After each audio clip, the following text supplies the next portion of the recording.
Bem-vindos ao nosso encontro de reflexões sobre o movimento espírita e o seu futuro. Que estes sejam os momentos de interação, ainda que psíquica, refletindo sobre as nossas possibilidades de natureza espiritual, influenciando no mundo material.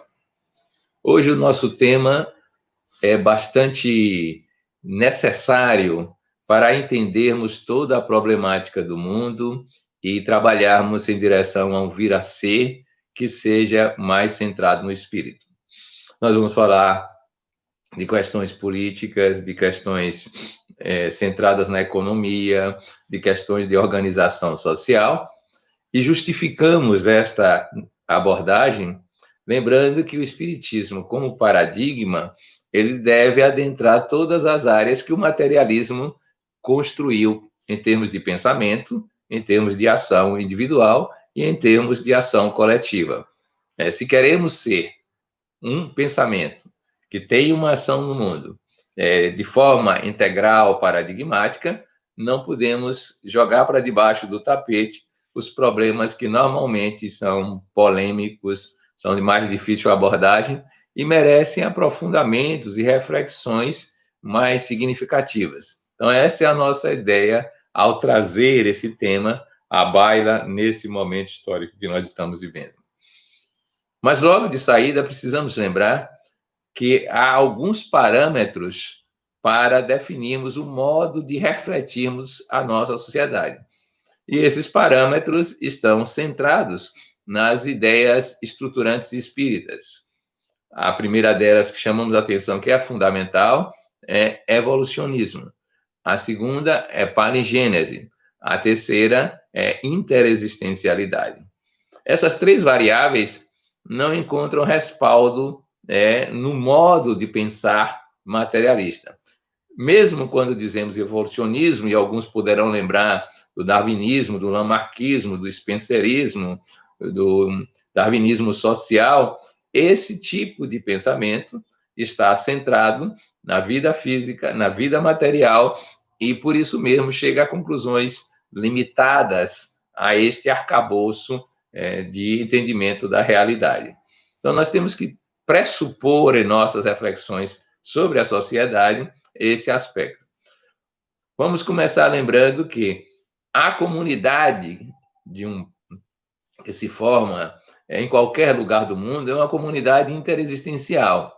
Portanto, o sistema de definição do que vai acontecer corresponde à massa psíquica dessa interação. Não são os seres humanos pura e simplesmente encarnados que decidem as coisas em termos de sociedade. Não são. Existe uma interexistencialidade que permite que espíritos atuem insuflando, aumentando, diminuindo qualquer dos movimentos que a sociedade vem a fazer. É claro que eles não vão criar um aspecto único na vida social, mas inteiramente centrado no espírito, mas vão influenciar a matéria. O segundo aspecto que é fundamental é palingenésico. Nós temos períodos de encarnações de espíritos mais evoluídos e períodos de menor relevância na presença desses espíritos. Basta recordar o século de Péricles na Grécia, o renascentismo na pós-Idade Média e os escritos espirituais relatando a chegada de Jesus à Terra com uma pleiade de espíritos que nem sequer eram deste mundo ou desta evolução, que viu agora superar o espírito belicoso de Cartago, de Roma, que dominava ainda a época em que ele chegou aqui. Por isso que o próprio Império Romano, sob esta influência, tem características de pacificação inusitadas para o que veio antes e o que veio logo a seguir. É que esses espíritos, com a sua característica que emana do ser, conseguiam minimizar a característica de uma massa que era inteiramente voltada para as lutas de dominação e de submissão, superação dessa situação. Esse é o aspecto importante da palingênese nessas encarnações. Em terceiro lugar, é preciso lembrar, ainda pela parigênese, que há períodos em que a população, de um nível mais primitivo, degenera ideias, pensamentos e atitudes que uma geração anterior construiu. Mas também fica claro pela parigênese que espíritos que atuaram numa época retornam em outra época para dar continuidade às suas tarefas, às suas missões, aos seus trabalhos, de modo em que renovam a sociedade, né, em vários aspectos, com base na experiência incompleta que viveu anteriormente. Cita-se, por exemplo, pela psicografia, a vinda de um Rui Barbosa era o retorno de um personagem da história auto-identificado, numa mensagem espírita, como José Bonifácio de Andrade Silva, que atuou na constituição do Império do Brasil com Dom Pedro I e retorna mais tarde, agora, no Império e na República, construindo a sua parcela de trabalho em prol do estilo republicano de se governar. Então, as pessoas retornam para os seus ambientes para continuar tarefas e missões. Em terceiro lugar, o evolucionismo, que é fundamental. Toda a interpretação que dermos de qualquer evento histórico deve levar em conta a perspectiva evolucionista do espírito, não da matéria e não simplesmente da aparência de sociedade.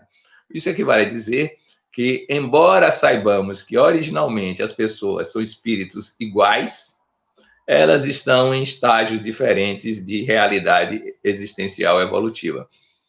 Não só pessoas, como grupos, como nações, como humanidade. Há níveis diferentes de realidade sendo vividas por essas greys, por essas comunidades ou por esses indivíduos.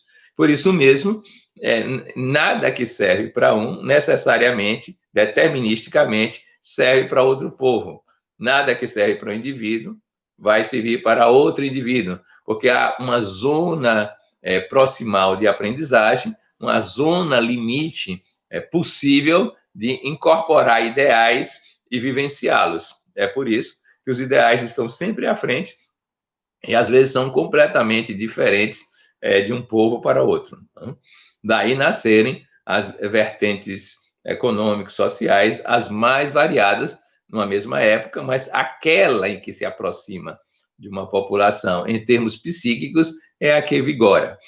Vamos também entender que, com essa influência interexistencial, cada nação, cada povo tem uma missão, tem uma tarefa evolutiva a se construir e exerce da melhor ou da pior maneira possível. Da pior significa mantendo a sua estagnação espiritual e da melhor maneira fazendo com que o ideal do espírito cada vez mais se encarne na vida social, na vida material.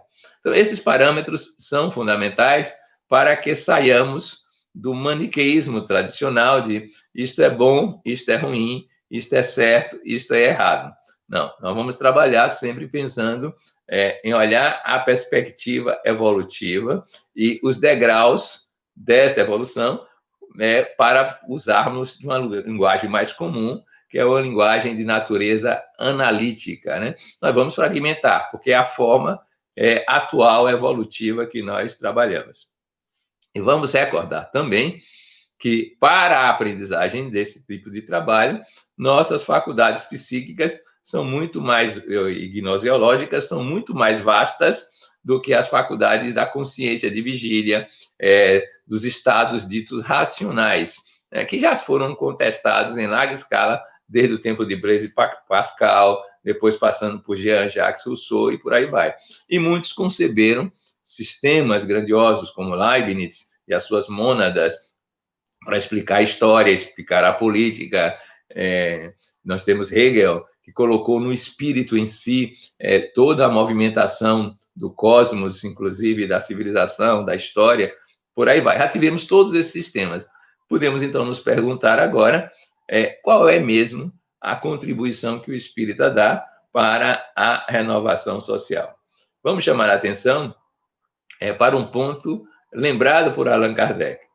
Não é que o espiritismo em si, o movimento espírita em si, vá fazer a renovação social, isto é, no nosso entendimento, o Espiritismo não tem o papel de entrar na sociedade como uma força-tarefa, como um grupo organizado, e reestruturá-la a partir de leis, regras e normas criadas pelo Espiritismo.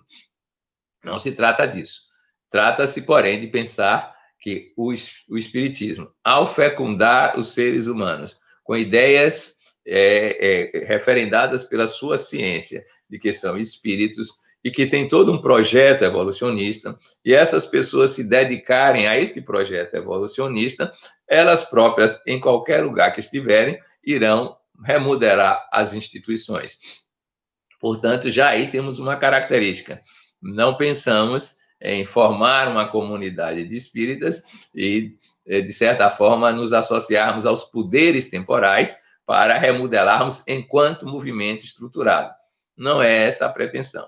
Até porque o Espiritismo carrega muito em termos de responsabilidade da transformação individual. Isso equivale a dizer que não prioriza essa ideia de massa de movimento. E há uma explicação para isso. Toda vez que nós vamos aumentando, aglomerando, criando números em grande quantidade, há um rebaixamento dos ideais àquela realidade, que faz parte da técnica evolutiva dos ideais. Aquela realidade, então, vai diminuindo.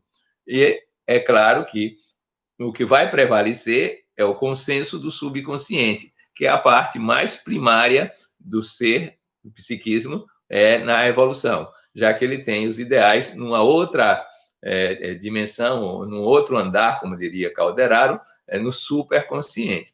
Então, precisamos entender que o projeto é renovação dos indivíduos para provocar, onde estiverem, a renovação da sociedade. Esse é um dado básico. Depois, a gente precisa entender que, embora sejamos iguais, não estamos iguais. Né? E, ao não estarmos iguais, há diferenças no mundo físico, o que é diverso do mundo espiritual. Se nós olharmos a literatura mediúnica, vamos verificar que faixas de vibrações mais elevadas não vivem nos mesmos ambientes das mais atrasadas. Há uma possibilidade de variação no espectro, né? Mas chega um certo limite que as pessoas não transitam naquelas regiões.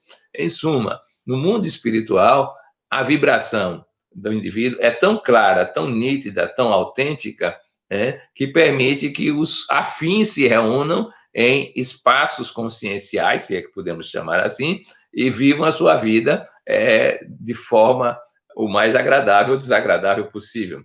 É por isso que uma colônia nosso lar, por exemplo, tem uma limitação, uma restrição a quem pode entrar nela, função da vibração psíquica que se encontra. Mas quando estamos encarnados, o corpo físico adensa completamente a percepção vibracional, e com isso nós não sabemos, podemos estar caminhando no meio de santos e não percebermos diferenças significativas, né? Porque a sensibilidade é menor, a percepção transparente não acontece, e podemos estar também no meio de criaturas bem bárbaras, primárias, e não percebermos grandes diferenças. Isso faz com que a maneira de atuar nesse mundo não possa ser igual àquela que vimos no mundo espiritual, que, aliás, está referendada no Evangelho, quando Jesus narra a história de Lázaro e o rico, ambos no mundo espiritual, mas um não transitava na camada vivencial do outro. Isto não nos parece transferível para o nosso ambiente nesse momento histórico por causa das nossas vivências espirituais. Mas agora vamos aplicar esse conjunto de ideias à realidade cotidiana nossa da vida em sociedade. Primeiro, queremos chamar a atenção sobre algo básico, que é a ideia de posse e, naturalmente, as suas consequências, a propriedade privada, a riqueza de um indivíduo, da nação, e por aí vai.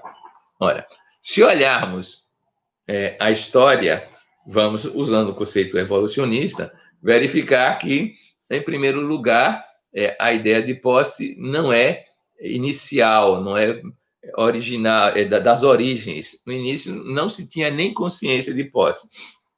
Às vezes, algumas pessoas que são escritoras pensam nesse Éden, nesse passado que era maravilhoso, porque não havia nenhuma posse, não havia nenhuma propriedade, a humanidade era formada de caçadores e de coletores, e nós vivíamos, eles somos nós, né?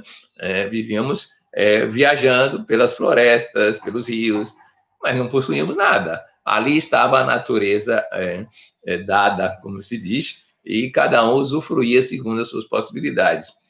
Mas se nós olharmos o psiquismo, isso é uma inconsciência coletiva. Não se tem diferenciação, não se tem identidade pessoal, são pequenas tribos que se reúnem, que atuam, grupos humanos, como se fosse uma manada, como se fosse uma colmeia, em suma, organizações que não têm consciência do que é o indivíduo, nem a sua diferenciação. Mas quando nós chegamos à fase posterior, que é agrária, então fixamos em algumas regiões, e se lembra muito do Rio Nilo, das suas margens, onde as civilizações puderam se envolver na África, que é o berço da humanidade, né, segundo muitos estudos, então muda o tom.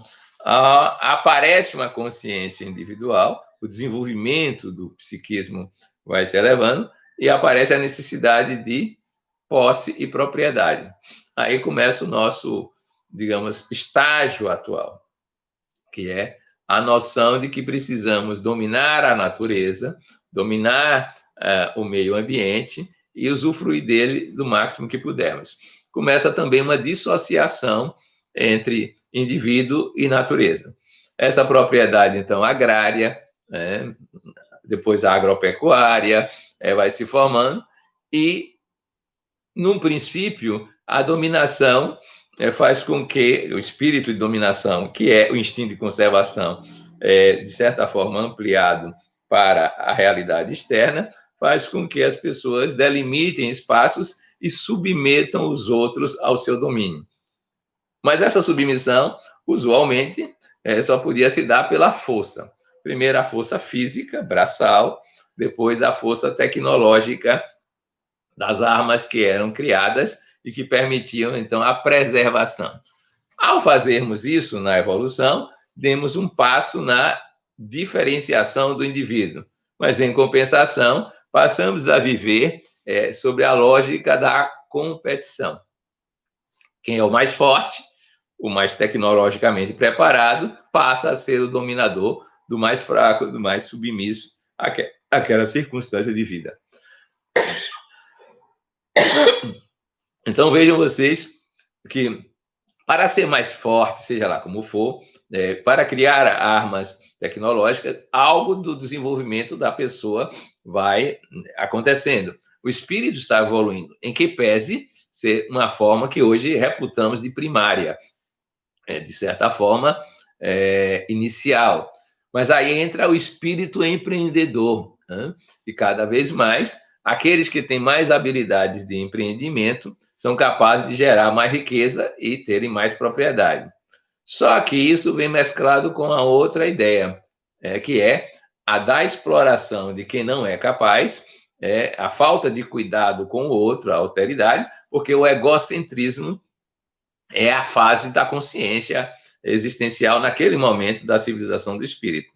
Então, nós criamos essa ideia de propriedade, e os outros, para se defenderem disso, se não o podem de forma legal, porque as leis também foram criadas para valorizar isso, a sobrevivência do indivíduo através de uma suposta legalidade, eles atuam na marginalidade.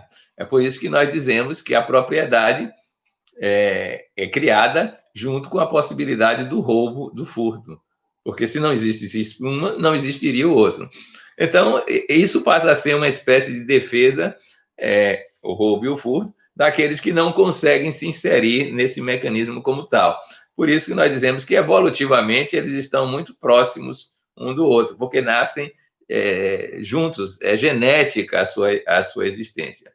Então, essa propriedade vai se sofisticando. E aí entramos em questões básicas de para que isto? Bom, de um lado, ela faz o progresso do coletivo. De outro lado, ela faz aflorar aquilo que é o instinto de conservação sobre a forma de apego. Então, há uma dose de emoção, uma dose de sentimento nos indivíduos e nas coletividades ao afirmarem que aquilo é seu.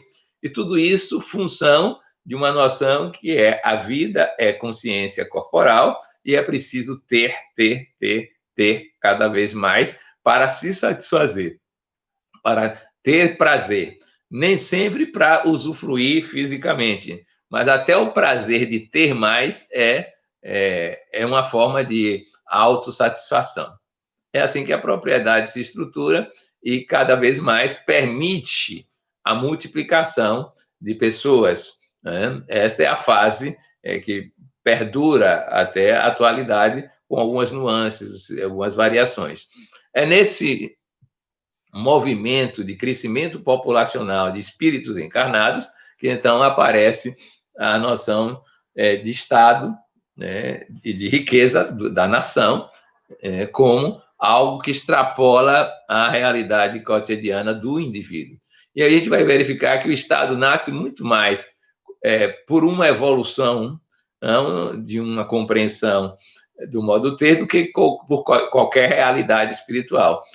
Para alguns, ele nasce porque os indivíduos entre si estavam ficando cada vez mais astutos, mais hábeis uns contra os outros, e chegaram à conclusão, e isso também é evolução, que se todos se guerreasse contra todos, era um problema de dificuldade de sobrevivência. Então, constrói-se uma estrutura que não é pessoal para gerenciar, digamos assim, esses impulsos destrutivos e organizar as massas de tal modo que elas vivam melhores em função dessa presença, que passa a ter o controle da força e o controle da justiça e passa a ter o controle, portanto, sobre os indivíduos, limitando as suas liberdades em função das liberdades dos outros. Mas aí já vamos ter um outro capítulo, que é Fora da Riqueza, que é o capítulo do poder, que veremos mais adiante. Mas essa riqueza, como se apresenta na atualidade, ela já começou a ser questionada. Lembremos que, de vez em quando, espíritos pioneiros encarnam na Terra e trazem ideias do seu estado espiritual mais elevado. Essa riqueza trouxe satisfações, trouxe vantagens de sobrevivência, trouxe possibilidades de realização num coletivo inimagináveis em qualquer indivíduo. E este é o lado que justifica, na lei divina, a sua presença contínua na sociedade. Mas, ao mesmo tempo, essa noção de riqueza foi aprisionante, porque as pessoas passaram a ser dependentes de algo exterior, e cada vez mais. Já somos biologicamente, passamos a ser socialmente dependentes. Então, o que era necessário numa época ficou muito insuficiente e provocou-se um mecanismo de necessidade de crescimento das coisas que nós precisamos. Né? Então, aquilo que era supérfluo num tempo passa a ser necessidade em função do modo de viver, de pensar e de sentir a realidade.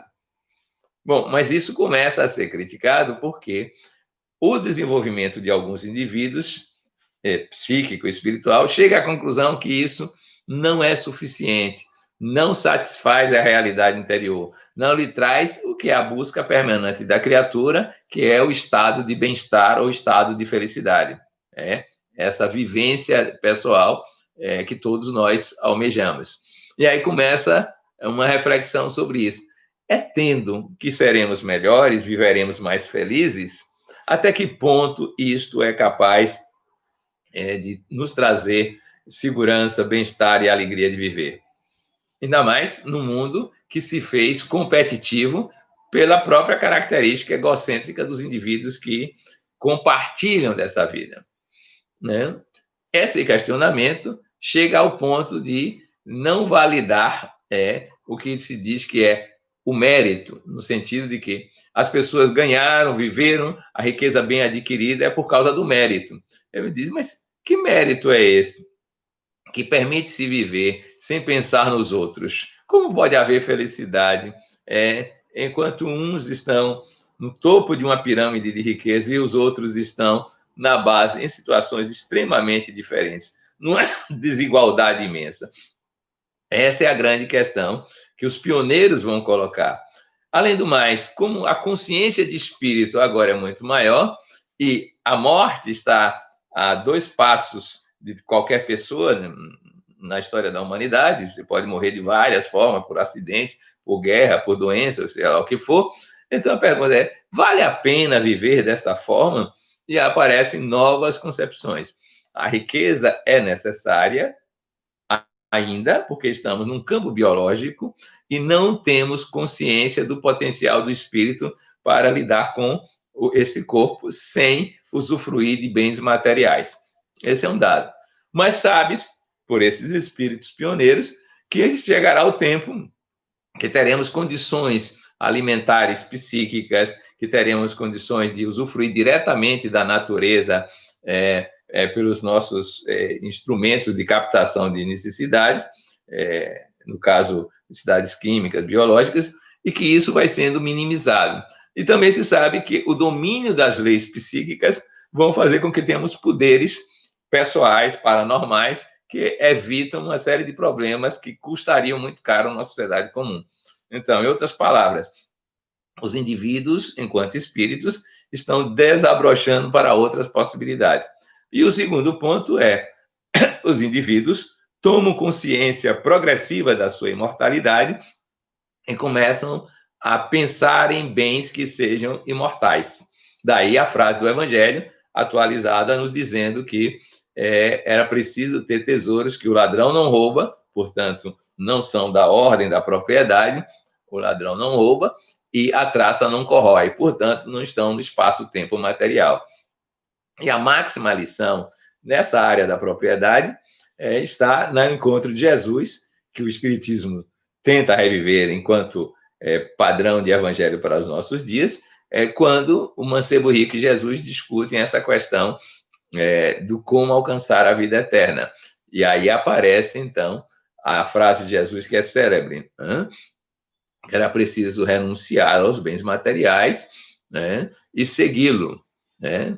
Podemos dar muitas interpretações, mas uma mais ou menos próxima da sua condição literal era: o mancebo rico já tinha alcançado o auge da propriedade, mas também já estava no auge da inquietação. E agora é preciso desvestir-se de algo, renunciar, para alcançar um tesouro que era muito maior. É por isso que ninguém nunca viu falar que Jesus andasse procurando bens materiais, acumulando de alguma forma propriedades de qualquer natureza. É claro que isso é uma exceção para o nosso mundo. Mas em mundos ditosos, a gente pode imaginar que existe outro jeito de favorecer o estilo da propriedade. Então, no momento atual, que Kardec escreveu os textos, ele vai dizer: com a condição humana e espiritual que se encontra, a desigualdade social vai existir. Vai existir, até porque as pessoas não sendo existencialmente, não estando existencialmente na mesma faixa, umas serão mais perdulárias, outras serão mais econômicas, e mesmo que se distribuísse a riqueza igualitariamente, que é uma utopia material, evidentemente que isso se desfaria na primeira esquina, porque um gastaria no botequim e o outro guardaria aquele recurso na poupança, digamos assim, para simbolizar isso. Então, essa ideia de precisamos estar igualmente vivendo a riqueza é, de certa forma, uma utopia inadequada para o padrão material. Nós teríamos essa igualdade plena, isso sim, no reino do espírito. Por outro lado, há uma crítica muito séria à desigualdade social. Por quê? Porque quando uma sociedade se esgarça nessas diferenças, diz o pensamento espírita, é porque uns estão mais egocêntricos, aliás, todos estão egocêntricos, e uns se apropriam por astúcia, por habilidade legal, ou pela força, seja lá como for, em relação aos outros dos bens. Mas essa defasagem, a partir de um certo momento, que não é fruto das diferenças individuais, mas do modelo econômico, do modo como a sociedade se organiza e que reflete o seu próprio egocentrismo, então ela vai dar problemas. Né? Uma civilização em que as pessoas não têm aquilo que é chamado mínimo necessário é uma civilização atrasada. E Kardec já chamava a atenção sobre isso, demonstrando que uma sociedade verdadeiramente cristã, ninguém passa fome, né? Porque a primeira questão a ser resolvida é a dos famintos, dos que precisam sobreviver corporalmente, né? Então, quando alguns passam fome e outros morrem nababescamente na obesidade, nos prazeres materiais, há algo, digamos assim, de primitivo. Não vamos dizer que está errado, é da fase evolutiva.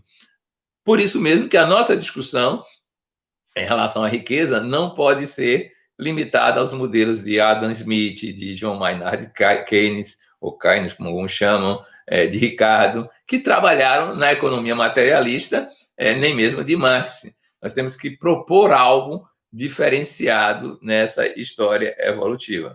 E aí verificamos que quando a sociedade feita de indivíduos, esses indivíduos evoluem, eles mesmos providenciam soluções, ainda que provisórias. Daí nascerem condições de criar-se uma previdência social, um estado de bem-estar social, que são, digamos assim, lampejos de uma ideia muito mais evoluída, que é a superação dessa necessidade de bens materiais, usufruindo do que existe na natureza, sem essa pletora de demandas que faz da vida uma espécie de roda viva enlouquecida em busca de bens até a morte chegar e as pessoas ainda apegadas tentarem fazer testamentos para dizer para onde vai a riqueza. Ora, quando a riqueza do espírito, ou pelo menos a busca do espírito se torna mais plena, mais presente, então é claro que a possibilidade de atuar no mundo fica muito mais fácil. Daí porque depois da riqueza vem um outro estágio evolutivo que é o desapego, da desnecessidade, do qual você pode viver na pobreza, mas não na miséria. Na pobreza no sentido de você não depende daqueles bens, mas porque vive um outro nível de realidade espiritual. Então, não adianta tentar mudar o mundo por normas, regras, imposições legais ou da força bruta, porque o mundo não mudará. Porque o mundo não muda a partir do exterior em termos de evolução. Quando houve a Revolução Russa, logo depois, Leon Denis, já na sua idade provecta, já bem mais refletido, dizia algo muito importante. Por que ela não deu certo, já naquela época houve um período imediato de muita fome, muita miséria? Ele dizia, porque os indivíduos que estão lá, o psiquismo deles não é compatível com a ideia original do socialismo ou do comunismo. Ele chega a frisar isso. Por que não é compatível? Porque para existir um ideário tipicamente comunista que preserve a liberdade do ser e do indivíduo, é preciso que haja uma livre adesão. Essa livre adesão só virá se houver uma vivência psíquico-evolutiva superior àquela que é a média da população, centrada no medo de não ter as coisas, no medo de viver ao desamparo. Quando isto for superado, então você pode estruturar uma ideia do gênero. Mas para que uma nação inteira entre nesse caminho, dizer é preciso que tenha uma gama de espíritos muito mais evoluídos. Daí porque a ideia evolucionista espírita compreende os estados, mas pede aos espíritas, claro, que se envolvam em construções diferenciadas para mostrar que é possível atrair o clima psíquico para um nível mais elevado, como fez a primeira comunidade cristã, que era verdadeiramente comunista. Mas no modus operandi da época e da atualidade, conforme recorda Leon Denis, isso é possível, sim, mas em pequenos grupos, em comunidades que tenham ideais, que possam criar novos mecanismos existenciais. E aí nós temos a literatura mediúnica para mostrar que no mundo espiritual alguns esforços estão sendo feitos dessa natureza. Na colônia Nosso Lar, todo mundo tem os bens, digamos, necessários, mínimos para viver. Até que não consegue se adaptar nos lugares, vai para um local do nada a fazer, que é um campo de repouso, que não repousa, porque ao ficar em repouso, há uma reflexão, há uma introspecção, há uma vivência interior significativa, e por isso mesmo é preciso, então, que a pessoa se mexa, se mobilize e procure trabalho. Aí vem um segundo aspecto que é interessante na relação da riqueza, que é o trabalho. O trabalho também evolui. ele já foi castigo, daí a existência de trabalho escravo, penalidades, motivos de dominação e submissão, e claramente a força de trabalho vem adquirindo novos contornos à medida que as massas perceberam que juntos ficam fortes e capazes de enfrentar os proprietários do capital. E como isso se dá na evolução? É porque o trabalho no pensamento espírita, nesta evolução, chega a um estágio que é o amor feito visível e uma forma de autorrealização.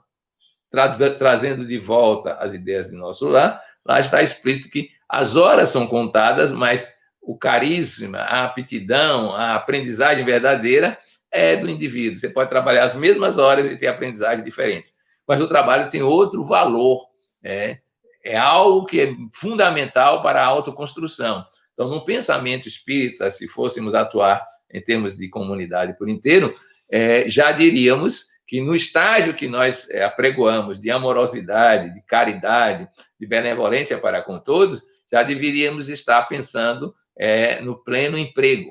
E mesmo se houvesse ainda algum resíduo de desemprego, nós poderíamos pensar numa atitude mais evoluída, mais nobre, que era a redução do lucro para garantir a estabilidade de todos.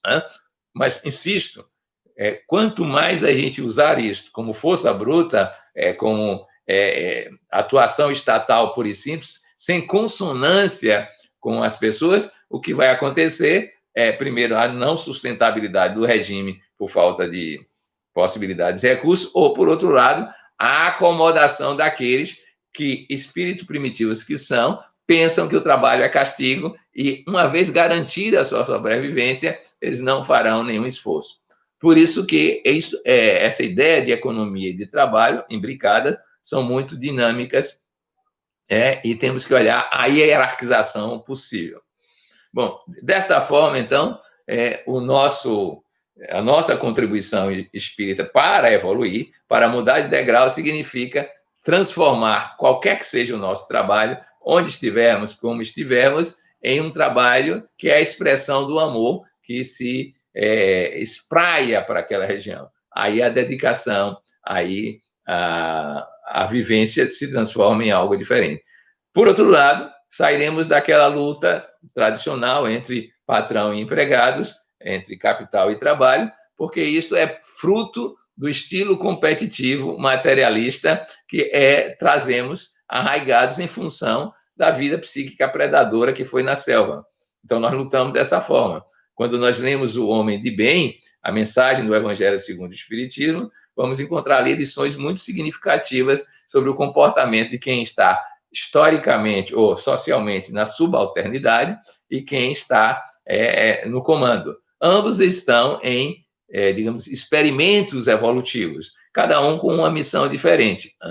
E quanto mais evoluído for o subalterno, mais ele é internamente livre e dedicado à função que exerce, buscando a criatividade, a produtividade, coisa parecida. Em compensação, quanto mais evoluído o patrão, mais ele se alonga em cuidados com os seus ditos subalternos.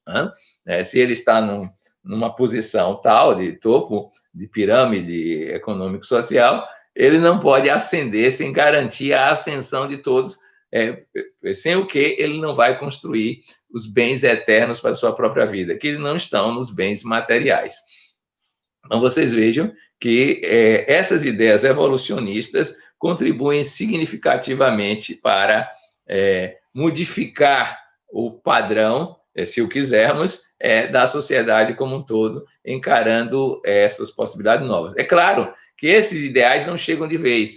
Então, as competições, de um modo geral, que é o espírito dominador e que faz o progresso ainda da humanidade, elas vão sendo superadas por sistemas cooperativos, às vezes até por, digamos assim, por defesa. Existem cooperativas que nasceram para defender certos grupos do espírito explorador de outros grupos, de outras possibilidades, mas de alguma sorte evolui, porque passa-se do egocentrismo para um grupocentrismo, um etnocentrismo. Isso vai evoluindo. É por isso que também temos que olhar um lado muito importante, que é a nossa relação com as chamadas ditas minorias. Elas só são minorias porque há uma interpretação materialista da história. Quando a gente se debruça sobre o ideal cristão e sobre a noção de espírito, torna uma série de discussões verdadeiras peças de museu. Porque quando pensamos que deveremos cuidar amorosamente de todos, essas discriminações que nossos preconceitos criaram, nossos etnocentrismos criamos, são tão secundários, são tão superficiais, são tão pobres em termos de evolução, que não vale a pena ficar dando significado para eles. Pelo contrário, valeria a pena pensar-se a grande ideia, que é essa ideia de totalidade, de crescimento com alteridade, de amorosidade abrangente, de tal maneira que o que nós rotulamos de diferenças ficam na superficialidade da matéria. Cor, raça, sexo, classe social, tudo isso não passam de penduricalhos evolutivos necessários numa época em que agora desaparece se encaramos de frente esse ideal evangélico. Você pode olhar que o Cristo transitava entre os ricos, Nicodemos, de Arimateia e companhia, e entre os pobres, entre os pecadores e os supostos altruístas. Não tem essa de dizer, esses merecem, aqueles não merecem, esses são filhos de Deus, esses são filhos do demônio, do estrangeiro. Cristo não respeitava nenhuma dessas diferenças em matéria de atuação amorosa, tanto que atendeu ao romano, atendeu pessoas de outras comunidades e chegou a dizer que a fé de um centurião era a maior de todas em relação ao povo eleito da época. Então, essa noção, digamos assim, globalizante, faz com que nós pensemos todos como uma grande irmandade, uma grande fraternidade e cuidemos sem valorizar as diferenças. Mas no momento evolutivo atual, é interessante verificar que ainda vai ser necessário grupos lutarem por seus interesses, os seus desejos, porque estão fixados na periferia da evolução. A nossa proposta não é nem isto, das periferias, dos grupos minoritários se autodefendendo, nem a conduta de exploração, de dominação ou de indiferença. Esses dois polos são superados por uma noção amorosa de todos estamos evoluindo e todos podemos contribuir para a evolução da comunidade a partir de um ideário amoroso. Alguém vai dizer, mas isso é utópico, no momento não é possível. Pois bem, nós podemos crer que a utopia é o ideal do superconsciente que um dia vai se materializar. Mas nós, como espíritas, precisamos exemplificar esse tipo de possibilidade e de atuação. Nós vamos agora para um outro aspecto, que é o poder. O poder que está hoje, digamos assim, envolvido em aura político-partidária, em estruturas sociais ditas democráticas, de um modo geral, que saímos da histórica vivência do feudalismo, do poder dos senhores em pequenos burgos, para o Estado-nação, o poder dos monarcas, entramos em estados republicanos, o poder que emana do povo nas democracias representativas, e aí nós temos já uma hierarquia evolutiva. Quanto mais centrado o poder em uma pessoa, única e exclusivamente pensante e de capacidade decisória, é sinal que, do ponto de vista evolutivo, em termos da variável comunidade, isso é muito pobre. Mas podemos ter monarcas de alto nível, evoluídos dentro do contexto vivencial, como monarcas terríveis. É só comparar o governo de Tibério, imperador romano, no tempo de Cristo, e o império logo a seguir com Nero, com Calígula e companhia, e vemos que a mesma Roma encarna diferentes poderes. Aí vem um dado importante. A depender do psiquismo daquele momento dominante e expresso, seja nas atitudes, seja nos pensamentos, a gente escolhe o governante, na República, no caso, ou o monarca sobrevive ou não, em função desse psiquismo. Normalmente nós pensamos que é fulano, beltrano, porque ainda temos uma consciência mítico-mágica. Nós lidamos com esse tipo de compreensão de que os outros, o Estado e esse poderoso, vai resolver os problemas do mundo. Isso é típico de uma fase evolutiva. E muitos, então, vão culpabilizar ou elogiar B, a depender de como foram atendidas as suas necessidades. Vamos dar um exemplo prático, que é retirado dos estudos psicológicos. Todo mundo fala de Adolf Hitler com uma grande negatividade do século XX, e chega a se dizer que ele era o anticristo. Mas os estudos dos sonhos feitos por Carl Gustav Jung na época mostravam, em 1933, 34, que o símbolo dominante era de um deus guerreiro chamado Wotan, nos sonhos dos alemães que queriam uma pátria especial, que vinha das ideias anteriores do próprio povo, que construíram a Prússia, que é anterior à Alemanha, que tinha a ideia de pan-germanismo, uma ideia de integração. O problema é o defeito da integração. A ideia de integração humanitária é uma evolução tremenda, mas é integração baseada em mim, no meu povo, na minha necessidade de dominação geral. E isso é que macula as governanças de um modo geral. Pensam-se humanitárias como um todo, mas agem a partir dos seus interesses grupais e individuais. Esse é o estágio que nós estamos. Daí nós vemos as grandes lutas partidárias, os grandes confrontos entre esta e aquela política, mas se olharmos, elas cabem todas na mesma pequena moldura do materialismo. Pensam o poder como uma forma de autorrealização, quando não pensam, agem sem. Pensam o poder como exclusão dos que não pensam igualmente, pensam o poder como uma propriedade privada, pensam o poder dessas formas triviais que são uma ideia generosa transformada por um vaso que ainda é imperfeito e que coloca as suas sujeiras misturadas na situação. Ora, nós voltamos então ao poder que Jesus fala. O maior no reino dos céus é o servidor da grande lei, o servidor do evangelho, que não se submete a nenhum poder terreno, como ele mesmo demonstrou quando estava diante de Pôncio Pilatos. Era o poder romano na sua totalidade, mas ele, espírito evoluído, dizia, olha, se eu quisesse, eu falaria com meu pai e ele mandaria os anjos que pelejariam ao meu lado. Não tem nenhum poder sobre mim se de cima não te fosse dado. E mais ainda, deixou-se crucificar porque era a garantia da sua possibilidade de ressurreição. Senão ele teria desaparecido tranquilamente, como ele fez em Nazaré, quando foi levado para ser jogado num precipício e desapareceu na massa sem que nada acontecesse com ele.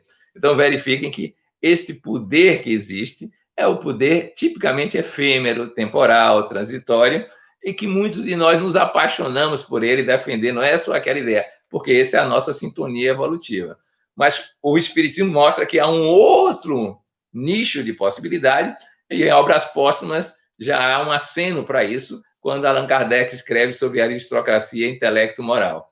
E aí os governantes, os ditos legisladores, serão pessoas que vivem com o mínimo, produzindo o máximo para a coletividade. Porque não precisam, porque já chegaram ao estágio de evolução do qual as demandas exteriores vão ser cada vez mais restritas, a não ser para os movimentos naturais da sociedade da época. Isso lembra muito a ideia do rei filósofo, de Platão, na sua utopia, que era a República. Mas a consciência de que apenas é transitório, a consciência de que espiritualmente está ali desencadeando um processo, ou construindo um processo civilizatório, muda completamente o comportamento das pessoas quando vem isso. Já não ficam na índole negativa de implantar regimes desta ou daquela natureza, porque simplesmente implantar não funciona. É preciso elevar as massas, educar as massas espiritualmente e não simplesmente tecnologicamente ou cognitivamente, para que no novo psiquismo emerjam novas formas de relações governamentais, novas formas de respeito ao direito, novas formas de condução do comportamento. Veja bem, Jesus era claro, se alguém lhe pede para dar a túnica, dê também a capa. Repare que é para ser um espírito de doação muito maior do que o pedido. Assim também, nos estados, nas nações, nas governanças, esse sacro ofício de doar-se por uma civilização. O nosso cuidado atual é, claro, criar condições amorosas onde estivermos para suscitar um estado dessa natureza. Rui Barbosa numa psicografia, chegou a dizer que o Brasil, enquanto nação, de qualquer forma, é uma visão nacionalista, portanto, não é totalizante, mas tem um viés de integração mundial. O Brasil não devia copiar nem Roma, nem Cartago, né? Que eram estátuas e guerreiros, né? Basicamente.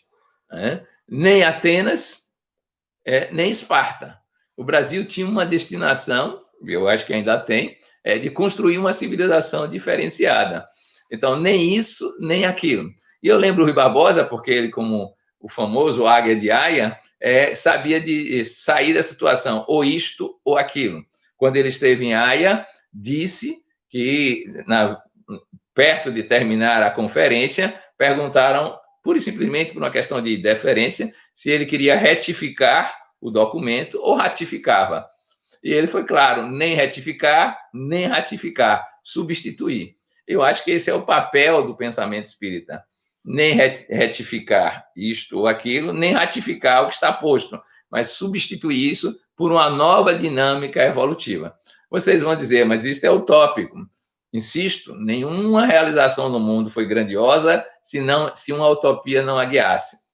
Leon Denis escreveu Socialismo e Espiritismo e mostrou que é possível se construir uma sociedade desde que os elementos que a compõem se elevem espiritualmente nas suas condutas práticas em matéria de poder, de política, de governança. E isso eu acho que precisa ser aprofundado. Qual é a visão do espírito em relação à economia? Qual é a visão do espírito em relação à política, na gradação evolutiva?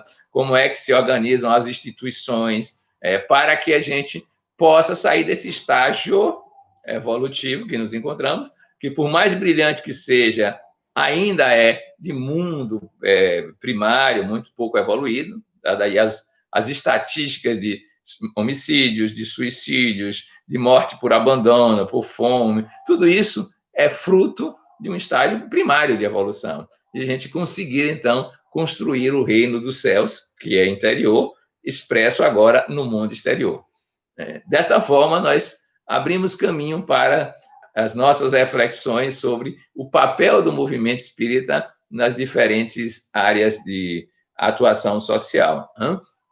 E também para refletirmos sobre o nosso papel psíquico evolutivo na conjuntura que nós vivenciamos, para que a gente possa, realmente, se quisermos dar uma contribuição evolucionista, nos centrarmos na célebre frase de Jesus, que era expressar o amor, incluindo os adversários, o que não é nada fácil frente aos nossos egoísmos, às nossas pressuposições ideológicas, que são todas passageiras, são todas transitórias. Mas cada um, nessa circunstância evolutiva, fará o possível, espera-se pelo menos. Ou então estagnará e retornará à Terra tantas vezes sejam necessárias, ou a outros planetas, para poder evoluir. Mas o sonho de sociedade, que já está mais ou menos delineado, é o sonho da sociedade do espírito, lidando com a matéria como instrumento da sua evolução e na integração com as pessoas e com a natureza, expressando a sua amorosidade. A forma pode variar intensamente. E eu posso lembrar um exemplo. Dom Pedro II, que é considerado, pelo menos pela grande maioria dos historiadores e do mundo espiritual, como uma pessoa de alto nível de evolução para os padrões da Terra, ele dizia que ele preferia ser presidente do Brasil. Tem um documento mostrando isso. Essa ideia de monarca não era muito gratificante. E quando ele foi deposto, logo alguém comentou, acabou-se a única república da América Latina, porque era um governante de um outro nível de realidade. Então, às vezes, a gente vai precisar ter esta característica de estar além da média, mesmo que isso resulte em exposição, resulte em expulsão, resulte em não aceitação, porque no reino das realidades, tudo que for acima vai ser combatido até que seja assimilado, porque o próprio combate faz a assimilação de alguma forma. Por outro lado, nós podemos cometer alguns enganos, como narra Napoleão Bonaparte, que foi para uma reunião espiritual em 1804, segundo o relato de Humberto de Campos, para proclamar a República e os ideais da República Francesa, que, aliás, levou 80 anos para realmente se firmar na história, porque era golpe daqui, golpe dali. E lá, enxergando, viu, inclusive, a reunião onde Allan Kardec reencarnaria para estabelecer o primado do espírito, e, no entanto, logo depois, meses depois, ao retornar, esqueceu-se dessa história e preferiu colocar uma coroa na sua própria cabeça, ele próprio se autocoroando, para mostrar quem mandava naquele mundo, naquele pedaço do mundo, e trouxe de volta, segundo alguns, os mesmos ideais da Pax Romana que ele havia tentado realizar quando era o espírito encarnado como Júlio César. O que aconteceu? Conseguiu invadir a Europa inteira, perdeu a missão, foi para Santa Helena e depois, pela psicografia de um médium português, Fernando de Lacerda, veio comentar dizendo que ele era um escolhido, mas não era o eleito. E os escolhidos podem falhar. Então, nós podemos também, enquanto indivíduos e enquanto grupos, falharmos se não exercitarmos a função para a qual nós encarnamos na Terra. Então, temos missões pessoais, mas temos missões grupais, missões coletivas para a atuação. Então, todos estamos aí abertos a essas reflexões para verificarmos como vamos avançar na contribuição do paradigma do espírito, que é o espírita, na vida social como tal. Agora, vamos às perguntas.